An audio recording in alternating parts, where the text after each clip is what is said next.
नमस्कार साथियों, आप सभी का स्वागत है देवेंद्र सर ऑफिशियल में। हम हर रोज की तरह बेस्ट करंट अफेयर आज फिर लेकर आए हैं। आपको पता है आज है संडे, तो आज हम लाते हैं संडे स्पेशल। इट मींस एक सप्ताह के करंट अफेयर सिर्फ 20 मिनट में। आज की तारीख है 28 जून 2020। अगर आपको मेरे वीडियोस पसंद हो तो प्लीज लाइक और सब्सक्राइब करना मत भूलिएगा। तो चलिए एक सप्ताह के करंट अफेयर की शुरुआत करते हैं हम। आज का हमारा सबसे महत्वपूर्ण प्रश्न है कि भारत की पहली 11 लाख करोड़ रुपए या लगभग 150 बिलियन डॉलर की बाजार पूंजीकरण, इट मींस मार्केट कैपिटलाइजेशन के मामले में कौन सी कंपनी बन गई है। तो भारत देश की पहली 11 लाख करोड़ रुपए के बाजार पूंजीकरण वाली कंपनी बन गई है रिलायंस इंडस्ट्रीज लिमिटेड, जिसे आप रिलायंस के नाम से जानते हैं। इसी RIL की ही एक कंपनी है रिलायंस जियो, जो भारत देश की सबसे बड़ी दूरसंचार कंपनी बनकर उभरी है। यह कीर्तिमान इन्होंने स्थापित किया है जब इनके शेयर्स का जो रेट है वो 6.23% बढ़ गया था और लगभग 1800 रुपए पर पहुंच गया था। इसी समय पर इस रिलायंस कंपनी ने कीर्तिमान रच दिया। आप देख सकते हैं बहुत ही जल्दी पूरा का पूरा आप ग्राफ देख सकते हैं कैसे फरवरी 2017 में सिर्फ 4 लाख करोड़ रुपए की कंपनी थी और अब ये 10 नहीं 11 लाख करोड़ रुपए का जो एक कीर्तिमान है वो उसे पार कर चुकी है। तो भूलिएगा मत, मुकेश अंबानी की कंपनी है रिलायंस इंडस्ट्रीज लिमिटेड। चलिए अगले प्रश्न की तरफ चलते हैं। भारत कब संयुक्त राष्ट्र सुरक्षा परिषद के निकाय अध्यक्ष के रूप में कार्य करेगा। तो भारत संयुक्त राष्ट्र सुरक्षा परिषद, it means United nation security council में अगस्त 2021 की अध्यक्षता ग्रहण करेगा। आपको पता होना चाहिए, नियम यह कहते हैं कि राष्ट्रीय सुरक्षा परिषद के अध्यक्ष सदस्य राज्यों के नाम से ही जो इंग्लिश का अल्फाबेट है उसी के अकॉर्डिंग चुने जाते हैं और प्रत्येक सदस्य 1 महीने के लिए बारी बारी से क्या है अध्यक्ष बनता जाता है। तो भारत, आपको पता होगा कुछ दिन पहले ही भारत देश क्या हुआ था भाई, हाल फिलहाल में अस्थायी सदस्य बना था यूनाइटेड नेशन सिक्योरिटी काउंसिल का। उसके साथ में तीन जो देश थे वो और थे जिनका नाम आपको याद होना चाहिए, आयरलैंड, मैक्सिको और नॉर्वे। तो 4 देशों को एक अस्थायी सदस्यता ग्रहण मिली थी, उसी में से भारत देश भी एक था। इसीलिए UNSC में कब, मैं फिर से कह रहा हूं, अगस्त 2021 में अध्यक्ष के तौर पर भी कार्य करने का मौका मिल रहा है भारत देश को। आपको पता होना चाहिए जो सदस्यता है वो 2 साल के लिए मिली है और 184 रिकॉर्ड मत प्राप्त हुए हैं भारत देश को सदस्य बनने के लिए। आपको यह भी पता होगा कि 10 सदस्य होते हैं यूनाइटेड नेशन सिक्योरिटी काउंसिल में, 5 जो हैं वो स्थायी सदस्य होते हैं और 10 अस्थायी सदस्य होते हैं। जो 4 नए देश हैं उनका आप झंडा देख सकते हैं। साथ ही साथ आपको पता होना चाहिए कि भारत देश के जो स्थायी प्रतिनिधि हैं UN में, उनका नाम है TS त्रिमूर्ति। इससे पहले भारत देश 50, 51, 67, 68, 72, 73, 77, 78, 84, 85, 91, 92 और 2011-12 में भी स्थायी सदस्य बन चुका है। यूनाइटेड नेशन की सिक्योरिटी काउंसिल में 5 स्थायी सदस्य हैं, उनका आप लोग जो मैप है वो देख सकते हैं। साथ में आप देख सकते हैं कि नॉमिनेशन कैसे मिलता है, एशिया से 2, अफ्रीका से 3, लैटिन अमेरिका से 2, ईस्टर्न यूरोप से 1 और वेस्टर्न यूरोप से 2 सीटें अलॉट की जाती हैं। जो 5 स्थायी सदस्य हैं आप उनका झंडा देख सकते हैं, साथ में आप उनका जो राष्ट्रीय चिन्ह है वो देख सकते हैं और 193 जो सारे सदस्य हैं उनका आप झंडा देख सकते हैं। बीचों बीच आपको मिलेगा प्यारा भारत महान। चलिए चलते हैं अगले प्रश्न की तरफ। अगला प्रश्न है, हाल ही में BPR विट्ठल का निधन हो गया है, वे किस लिए प्रसिद्ध थे। तो BPR विट्ठल थे वयोवृद्ध भारत देश के बहुत फेमस अर्थशास्त्री। मैं आपको बताना चाहूंगा कि यह भारत देश के 10वें वित्त आयोग फाइनेंस कमीशन के सदस्य भी रहे हैं। यह 1950 के IAS अधिकारी थे और इन्होंने आंध्र प्रदेश सरकार में बतौर सचिव 10 साल से ज्यादा काम किया है। साथ ही साथ ये इंटरनेशनल ऑर्गेनाइजेशंस जो बहुत सारे लाइक IMF में भी उन्होंने भारत देश का क्या किया है, अपना मान सम्मान बढ़ाया है। तो आप देख सकते हैं हमारे विट्ठल महोदय को। साथ में मैं आपको यहाँ पर बताना चाहूंगा फाइनेंस कमीशन। देखिए फाइनेंस कमीशन बार बार पूछा जाता है, इसलिए मैंने यहाँ पर पूरी लिस्ट ही रख दी है। हाल फिलहाल में जो 15वां फाइनेंस कमीशन चल रहा है जिसका गठन 2017 में किया गया था, उनका नाम है NK सिंह समिति। यह रिकमेंडेशन करने वाली है बंटवारे का, जो पैसों का बंटवारों का वित्त आयोग रिकमेंडेशन करता है या सिफारिश करता है, वो 2020 से लेकर 2025 तक इम्प्लीमेंटेशन किया जाएगा। तो याद रखिएगा ये 13, 14, 15 बहुत महत्वपूर्ण है। 13वां जो वित्त आयोग था उसके अध्यक्ष थे डॉक्टर विजय L केलकर, 14वें के थे डॉक्टर YV रेड्डी और 15वें के हैं NK सिंह। तो भूलिएगा मत, मैंने यहीं पर आपको कंप्लीट करवा दिया। अगला प्रश्न, प्रवासी मजदूरों के लिए एक जॉब प्लेटफॉर्म विकसित करने हेतु किसके द्वारा एक पैनल का गठन किया गया है। और नीति आयोग के द्वारा ये जो प्रवासी मजदूर आप देख रहे हैं, विश्व में बहुत सारी रिपोर्ट्स आई हैं जिनमें कहना यह है कि विश्व में सबसे ज्यादा अगर किसी देश में इंटरनल माइग्रेशन हुआ है, मतलब एक जगह से दूसरी जगह पर लोग, एक राज्य से दूसरे राज्य पर, एक जिले से दूसरे जिले पर अगर लोग कहीं गए हैं तो वो भारत देश में हुआ है। इसीलिए यह एक चिंता का विषय था। इसीलिए नीति आयोग ने क्या किया, इनिशिएटिव लिया और इसके लिए एक प्लेटफॉर्म विकसित करने का एक ब्लूप्रिंट तैयार किया है। इसका उद्देश्य यह होगा कि एक ऐसा प्लेटफॉर्म विकसित किया जाए जो ब्लू कॉलर श्रमिकों को अपनी भाषा और स्थान में नौकरी के अवसर खोजने में मदद करे। ब्लू कॉलर श्रमिक वह होते हैं जो अपने श्रम से क्या करते हैं, अपनी जीविका चलाते हैं। नीति आयोग का मुख्यालय है नई दिल्ली में। इसके अध्यक्ष आपको पता है, कार्यकारी जो पदेन अध्यक्ष होते हैं वो होते हैं प्रधानमंत्री महोदय, सीईओ अमिताभ कांत, उपाध्यक्ष Rajiv Kumar. NITI Aayog national institution for transforming India, ये फुल फॉर्म आपसे पूछा जा चुका है। साथ में मैं आपको बताना चाहूंगा कि इस पैनल में हम बहुत सारे जो प्राइवेट जो संगठन हैं उनके जो प्रमुख हैं उनका भी हम यहाँ पर क्या है मशवरा लेने वाले हैं, ताकि भारत देश में यह जो असंगठित क्षेत्र के मजदूर हैं जिनका जीडीपी में 30% के लगभग योगदान है वह आगे भी बना रहे। नीति आयोग के अध्यक्ष महोदय, नीति आयोग के उपाध्यक्ष महोदय राजीव कुमार और नीति आयोग के सीईओ अमिताभ कांत। अगला प्रश्न, अमेरिकी सीनेट ने किसे राष्ट्रीय विज्ञान फाउंडेशन, नेशनल साइंस फाउंडेशन के निदेशक के रूप में नियुक्त किया है? तो एनएसएफ के नए डायरेक्टर बने हैं भारतीय अमेरिकी वैज्ञानिक डॉक्टर सेतुरामन पंचनाथन। ये एनएसएफ के 16वें निदेशक बनाए गए हैं। बहुत प्रतिष्ठित विज्ञान से संबंधित क्या है, यह एक संगठन है। यह बहुत महत्वपूर्ण है। महत्वपूर्ण क्यों हो जाता है? क्योंकि ये दूसरे ही भारतीय अमेरिकी हैं जिन्हें यह सम्मान प्राप्त हुआ है। तो याद रखिएगा हमारे सीतारमन महोदय को। अगला प्रश्न देखिए। अगला प्रश्न है, पद्मश्री पुरस्कार से सम्मानित और सामाजिक कार्यकर्ता विद्याबेन साह का हाल ही में निधन हो गया है। उन्होंने किस क्षेत्र में काम किया था? तो देखिए बहुत बड़ा नाम है ये, बाल कल्याण के क्षेत्र में। तो विद्याबेन साह को लोग बाल कल्याण के क्षेत्र में नाम से जानते हैं। 1940 में उन्होंने पहला बाल भवन क्या कर दिया था, स्थापित कर दिया था। साथ में साथ आप देख सकते हैं बहुत सारे इंस्टीट्यूशंस की उन्होंने स्थापना करी और 1992 में इसीलिए उन्हें पद्मश्री से भी सम्मानित किया गया था। तो बहुत महत्वपूर्ण है हमारी सामाजिक सेविका महोदया। अगला प्रश्न देखिए, जर्मन बुक ट्रेड का शांति पुरस्कार 2020 किसने जीता? तो भारतीय अर्थशास्त्री अमर्त्य सेन, जिन्हें 1998 में आर्थिक क्षेत्र का नोबेल पुरस्कार भी मिला था, इन्होंने ही जीता है जर्मन बुक ट्रेड का शांति पुरस्कार वर्ष 2020 का। क्यों मिला है? वही वैश्विक न्याय, शिक्षा, स्वास्थ्य सेवा में सामाजिक असमानताओं के मुद्दे को संबोधित करने के लिए उन्हें यह पुरस्कार दिया गया है। इस पुरस्कार की शुरुआत वर्ष 1950 से हुई थी और तभी से यह हर साल शांति के स्वरूप में दिया जा रहा है। इन्हें पुरस्कार भी मिलेगा लगभग 25,000 यूरो का। तो बहुत महत्वपूर्ण हो जाते हैं हमारे अमर्त्य सेन। याद रखिएगा कई बार क्वेश्चन बन चुके हैं। जो ऑलरेडी फेमस पर्सनैलिटी होती है, जैसे कि आपसे बार बार पूछा जाता है कि इन्हें नोबेल पुरस्कार कब मिला, तो सभी को पता है 1998। लेकिन अगर उन्हीं को कोई नया पुरस्कार मिल जाता है तो यह अपने आप में क्या हो जाता है, एक नया प्रश्न बनकर उभर कर सामने आ जाता है। इसलिए आपके लिए महत्वपूर्ण हो जाता है यह प्रश्न, जर्मन बुक ट्रेड शांति पुरस्कार 2020। अगला प्रश्न देखिए, friction book the legend of Suheldev the king who saved India के लेखक कौन है? तो बहुत फेमस व्यक्ति हैं अमीश त्रिपाठी। इन्होंने ही लिखी है अपनी नई book the legend of Suheldev.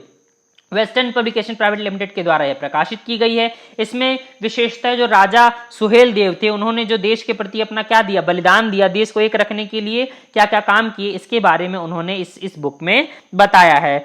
बहुत सारी बुक्स लिखी हैं अमीश त्रिपाठी ने। अमीश त्रिपाठी को बहुत सारे अवार्ड्स भी मिले हैं, जैसे कलिंग इंटरनेशनल लिटरेरी अवार्ड, जैसे हेलो का hall of fame award for literacy excellence 2019, जैसे उस्ताद बिस्मिल्लाह खां अवार्ड 2018। बहुत सारे अवार्ड से ये क्या हैं, पुरस्कृत हैं। इसीलिए उनकी यह पुस्तक भी बहुत फेमस हो जाती है। मैं फिर से आपको बताना चाहूंगा, अमीश त्रिपाठी, सुहेलदेव, याद रखिएगा, भूलिएगा मत। अगला प्रश्न, भारत के पहले virtual health care and hygiene expo 2020 का शुभारंभ किसके हाथों से किया गया? तो मनसुख मंडाविया के द्वारा। यह भारत देश की, याद रखिए क्वेश्चन ऐसे बहुत बनते हैं, भारत देश का first virtual health care and hygiene expo. तो बहुत महत्वपूर्ण हो जाता है। इसका आयोजन फिक्की के द्वारा किया गया था, federation of Indian chambers of commerce and industry के द्वारा।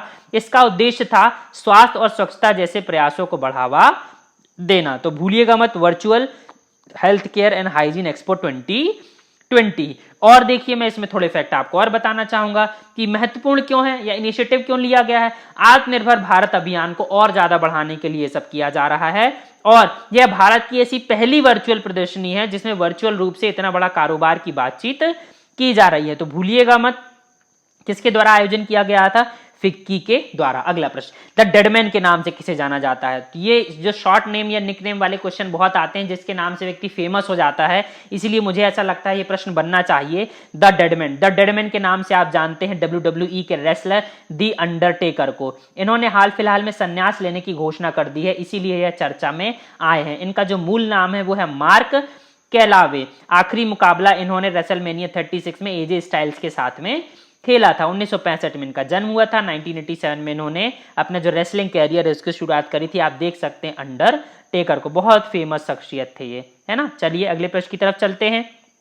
Major general retire Lakshman Singh Lehal का निधन हो गया। वे किस चक्र से सम्मानित थे? बहुत महत्वपूर्ण व्यक्ति हैं लक्ष्मण सिंह लेहल, वीर चक्र से सम्मानित किया गया था। आपको पता होगा कि वीरता से संबंधित ये भारत देश का तीसरा सबसे बड़ा वीरता पुरस्कार है। इन्हें यह क्यों दिया गया था? इन्हें 50वीं पैरा ब्रिगेड के लिए पर्यवेक्षक के तौर में अपनी भूमिका के लिए दिया गया था। महत्वपूर्ण यह भी हो जाता है कि वर्ष 1948 का पाकिस्तान का अटैक जम्मू कश्मीर के ऊपर और 1971 में पूर्वी पाकिस्तान वाले दोनों ही युद्धों में यह भाग लेने वाले जीवित अधिकारियों में से कुछ गिनती के लोग थे, उन्हीं में से एक बने थे मेजर जनरल लीछन सिंह लेहल। आप देख सकते हैं हमारे मेजर जनरल महोदय को। साथ में मैं आपको यहीं पर कंडक्ट बताना चाहूंगा कि कुछ दिन पहले ही लेफ्टिनेंट जनरल राजमोहन बोहरा का निधन हो गया था कोविड-19 के कारण। तो देखिए यहां पर जो राजमोहन बोहरा है ये महावीर चक्र से सम्मानित थे और यहां पे जो हमारे क्या थे, लेहल सिंह है, ये वीर चक्र से सम्मानित थे। कंफ्यूज मत होइएगा, यहां पर क्वेश्चन पूछा जा सकता है। 1971 के युद्ध के नायक थे, इसलिए यहाँ पे पूछा जा सकता है। मैं आपको बताना चाहूंगा, आपको चक्र दिख रहे हैं, ऊपर के जो 3 चक्र हैं वो युद्ध काल के समय पर दिए जाते हैं, परमवीर, महावीर और वीर, और जो नीचे के 3 चक्र हैं वो शांति काल में जब ऐसी कंडीशन बनती तो दिए जाते हैं, अशोका, कीर्ति और शौर्य चक्र। तो यहाँ पर हमारे 2 चक्र मैंने आपको बताए हैं, एक है वीर चक्र और एक है महावीर चक्र। अगले प्रश्न की तरफ चलिए। भारत सरकार ने सभी सहकारी बैंकों को किसकी निगरानी में रखने के लिए अध्यादेश लाने की सिफारिश करी है? तो सारे सहकारी बैंक भारत देश चाहता है अब वो होंगे भारतीय रिजर्व बैंक के अंडर में। बहुत महत्वपूर्ण है, आपको पता है 1500 से अधिक शहरी सहकारी बैंक हैं और साथ में 58 बहुराज्य सहकारी बैंक हैं। अब ये सारे के सारे आरबीआई के जो रेगुलेशंस है उसके तहत आ जाने वाले हैं। आपको पता होना चाहिए सहकारी बैंक महत्वपूर्ण क्यों है, इसलिए क्योंकि 86 मिलियन से अधिक जमाकर्ताओं की लगभग 5 बिलियन रुपए की राशि यहां पर रखी हुई है, जिसको अब सीधे सीधे आरबीआई के रेगुलेशन में ला दिया गया है, जिससे कि पैसों का हिसाब किताब ज्यादा अच्छे तरीके से हो सकेगा। आरबीआई के गवर्नर है शक्तिकांत दास। मुंबई में इसकी क्या है, स्थापना हुई थी या इसका हेडक्वार्टर है। आपको याद होगा कुछ दिन पहले ही national institute of public finance and policy NIPFP के नए अध्यक्ष बनाए गए थे हमारे रिजर्व बैंक के पूर्व गवर्नर उर्जित पटेल। तो मैं यहां से इसीलिए आपको प्रश्न कराना चाह रहा हूं कि ये इकोनॉमिक जो थिंक टैंक है NIPFP, इसके अध्यक्ष बनाए गए हैं उर्जित पटेल। बहुत महत्वपूर्ण है, एक तो पूर्व गवर्नर हो गए हमारे उर्जित पटेल जो इसके क्या हो गए, अध्यक्ष बन गए, और हाल फिलहाल के गवर्नर कौन बन गए भाई, हमारे शक्तिकांत दास। तो चलिए अगले प्रश्न की तरफ चलते हैं।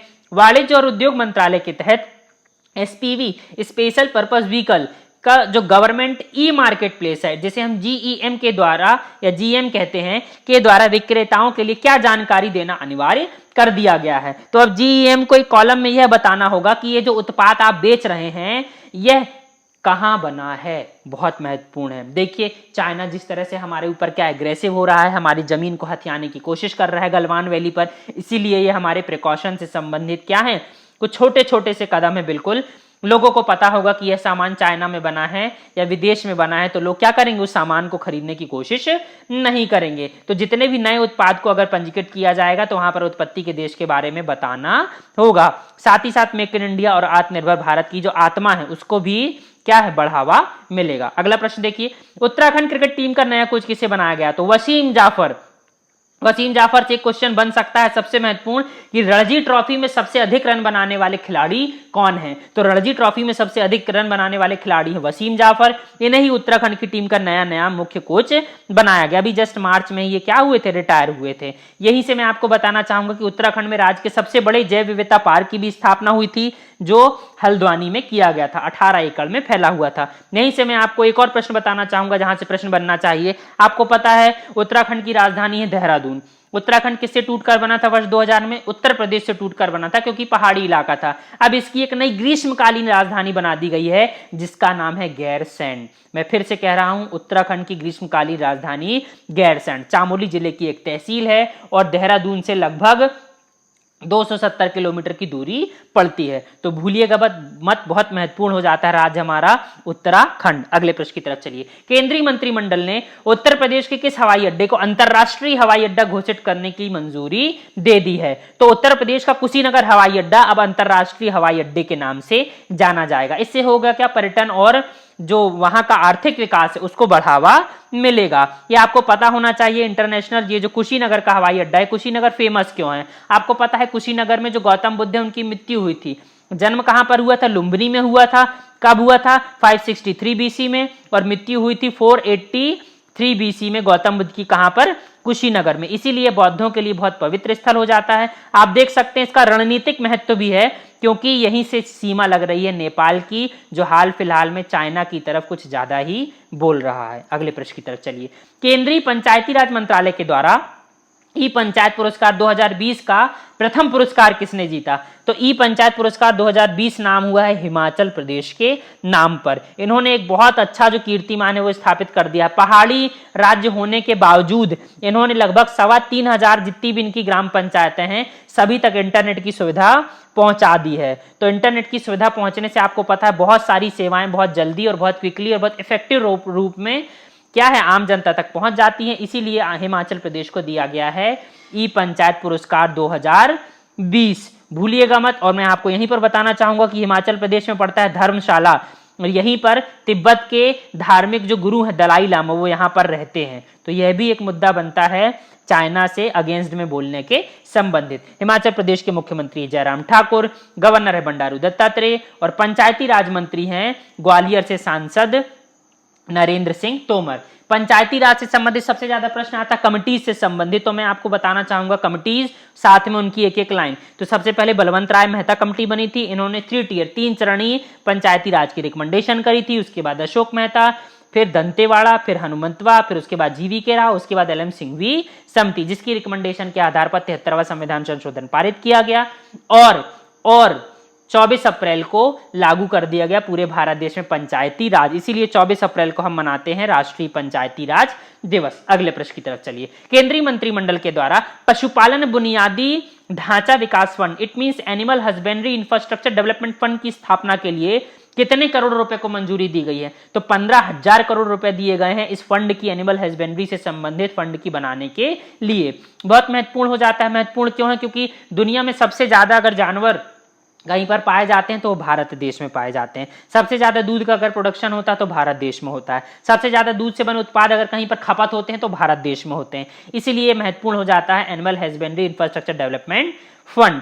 चलिए चलते हैं अगले प्रश्न की तरफ। अगला प्रश्न है हमारे पास, भारत के बाहर दुनिया का पहला योग विश्वविद्यालय कहां पर स्थापित किए जाने की घोषणा की गई है? तो अमेरिका के लॉस एंजल्स में खोला जाएगा स्वामी विवेकानंद योग यूनिवर्सिटी। बहुत महत्वपूर्ण है। आपको पता है स्वामी विवेकानंद ने शिकागो में क्या दिया था? सर्वधर्म सम्मेलन में भाषण दिया था। इसीलिए उनके नाम पर अमेरिका के लॉस एंजल्स, आप अवस्थिति देख सकते हैं, यहां पर खोला जाएगा स्वामी विवेकानंद योग यूनिवर्सिटी। अगला प्रश्न देखिए, दुनिया भर में आतंकवादी वित्त पोषण की निगरानी रखने वाले FATF financial action task force ने पाकिस्तान को किस सूची में रखा है? तो ग्रे सूची में ही रखा है।